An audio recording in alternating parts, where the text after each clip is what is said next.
আসসালামু আলাইকুম।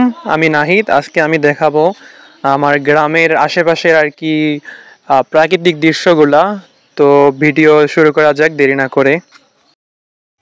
তো এই যে দেখতে পাচ্ছেন আমি এখন পাট ক্ষেতের এদিকে আসছি। তো আমাদের এই গ্রামে আর কি প্রচলন আছে কথায়, গ্রাম্য ভাষায় আর কি সবাই বলে কি যখন পাট ক্ষেত বড় হয় তখন নাকি যে গোলাকাটা বের হয়, মানে যে গোলাঘাটে তৈরি গোলাঘাটে নিয়ে যায় আর কি। তো আমি ছোটোর থেকে বড় হয়েছি কিন্তু আজ পর্যন্ত এরকম ঘটনা দেখি নাই। তো এখন গ্রাম অঞ্চলের মানুষগুলো বলে আর কি, কিন্তু এরকম ঘটনা নাই।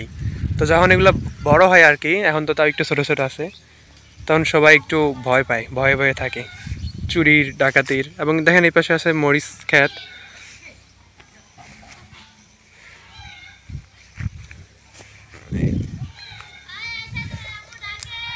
মরিচ খেতে ঢুকে দেখে আপনাদেরকে চলেন।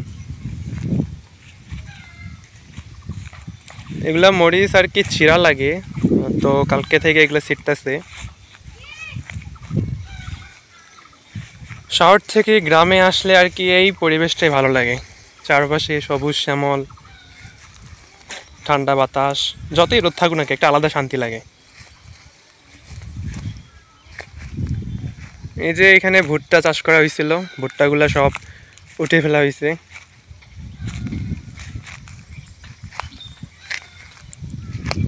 গ্রামে আসলে একটাই সুন্দর লাগে, দূর দূরান্তে ছোট ছোট বাড়ি, গাছ, এটাই সৌন্দর্য, প্রকৃতির আর কি সৌন্দর্য যেটাকে বলে।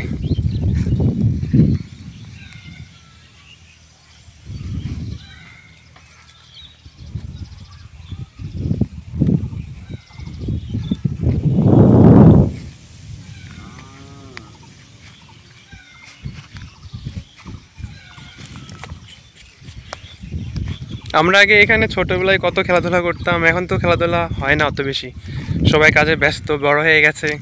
আর নতুন যারা আছে তারা তো অনেক ছোট ছোট, তারা বাড়িতে থাকে, বাইরে বের হয় না। তারপরে যে ধান চাষ করা হয় এর জন্য যে চারা ফেলানো হয়, মানে যে বীজটা ফেলানো হয়, এটা আর কি ওইটাই। তো এখন বড় হইতেছে, আর একটু বড় হইলে পরে জমির মধ্যে লাগিয়ে দিবে আর কি। তো দেখতে পাচ্ছেন আমি এখন আছি কচুর ক্ষেতে। তো এইদিকে আমাদের এদিকে গ্রামের ভাষায় বলা হয় এটাকে যে সজি আর কি, সজি। আর অন্যান্য আমরা বলে থাকি আর কি, মানে গাজীপুরের ভাষায় বলে থাকি যে কচুর মুখী। তো আপনাদের যার যার গ্রামে কি বলে আমি জানি না, আপনারা কমেন্টে বলে দিতে পারেন যে কি বলা হয়। তো এই কচুর যে পানি জমে উপরে, এই পানিকে নিয়ে কিন্তু অনেক কথা আছে, প্রবাদ আছে। আপনারা যদি পারেন তো বলে যায়েন, আমার এখন মনে পড়তেছে না। আমার মনে হয় শৈবালের নীর, এই আর কি এরকম একটা কথা আছে যে ক্ষণস্থায়ী আর কি, মনে হয় এরকম কিছু একটা হবে, অবশ্য মনে পড়তেছে না। আপনারা যদি পারেন তো কমেন্টে জানিয়ে দিবেন। তো এই কচু ক্ষেতের পাশে আর কি আমাদের যে যিনি লাগাইছেন এগুলা, আমাদের আবার দেখেন যে তুলসী পাতার গাছ।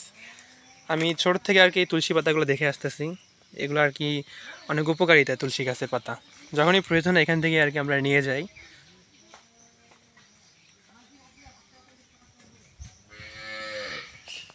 পাশে ঘোরাঘুরি করার পরে আমরা চলে আসলাম এখন নদীতে।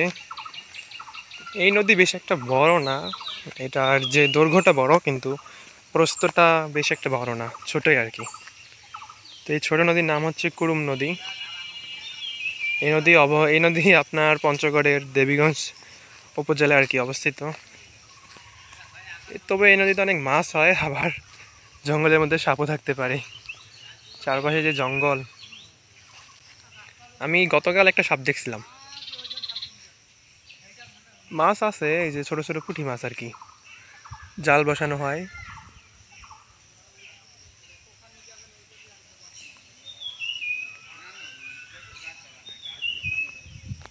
তো এরপরে এই রাস্তা ধরে আমরা চলে যাবো পটল খেতে আর কি। এখানে নতুন নতুন পটল গাছের ফুল বেরিয়েছে, দেখতে যাই সুন্দর লাগতেছে দূরের থেকে, আপনাদেরকে দেখিয়ে আসি চলেন। তো এই চিকন পথ ধরেই যেতে হবে আর কি ওই পটল খেতে। এই যে এখন যে দেখতে পাচ্ছেন এখানে আর কি হলুদ লাগানো হয়েছে, কিন্তু কয়েক বছর আগে এখানে অনেক গাছ ছিল আর কি। এই যে এগুলা কি জানি বলা হয়, আমাদের এখানে ইটকলের গাছ বলা হয় গ্রাম্য ভাষায়।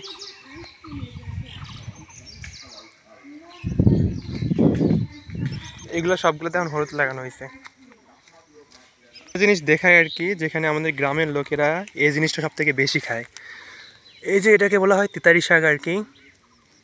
এটা এখন আর কি বাড়তি হয়ে গেছে, মানে খাওয়া যাবে না। যখন কচি থাকে আর কি তখন কিন্তু এটা অনেকেই খায়। এটা আর কি অনেক রান্না বান্না করে খায় এবং টেস্টিও হয় ভালোই। আমার আম্মু হয়তো রেসিপি দেয় নাই, তবে যদি ইনশাল্লাহ সম্ভব হয় তো একদিন রেসিপি দিবে। তো বলতে বলতে দেখেন পটল খেতে চলে আসলাম। এটা পটল না অবশ্য, হ্যাঁ পটল আছে এই যে সাথে, এখানে পটল আছে। তো এগুলোতে আবার সবুজ সবুজ সাপ থাকে যেগুলো সহজে বোঝা যায় না। দেখেন পটল ধরছে কত সুন্দর, পাশে দেখেন কত সুন্দর ফুলগুলা, সুন্দর লাগতেছে না দেখতে পরিবেশটা। এটা কিন্তু পটলের ফুল না, অবশ্য মনে হয় এটা ধুন্দুল, মনে হয় ধুন্দুলের ফুল। হ্যাঁ এই ধুন্দুলের ফুলই হবে।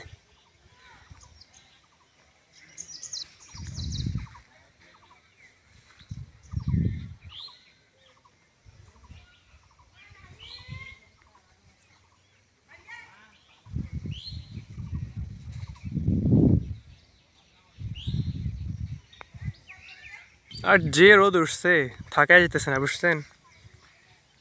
একের তাপমাত্রা অনেক বেশি কয়েকদিন ধরে এখানে। ওইদিকে আবার আমার দাদি ডাক পারতেছে যে নাহিদ চলে আসো বাসায়। কয়েক মাস আগে আমার দাদা মারা গেছে, এখন দাদি বেঁচে আছে, আল্লাহ যেন দাদিকে হায়াত দান করুক। তবে এই জায়গার সাথে অনেক স্মৃতি জড়ায় আছে আর কি, ছোটোবেলা থেকেই খেলতাম। কিন্তু গাছগুলা যে মানে একটা বাগান ছিল আর কি এখানে গাছের, তো এগুলো যে কেটে ফেলা হবে ভাবতেও পারি নাই। যদিও কেটে ফেলা হয়েছে ভালো হয়েছে, কারণ এখন চাষবাস করা হচ্ছে আর কি। এখানে হলুদ লাগানো হয়েছে।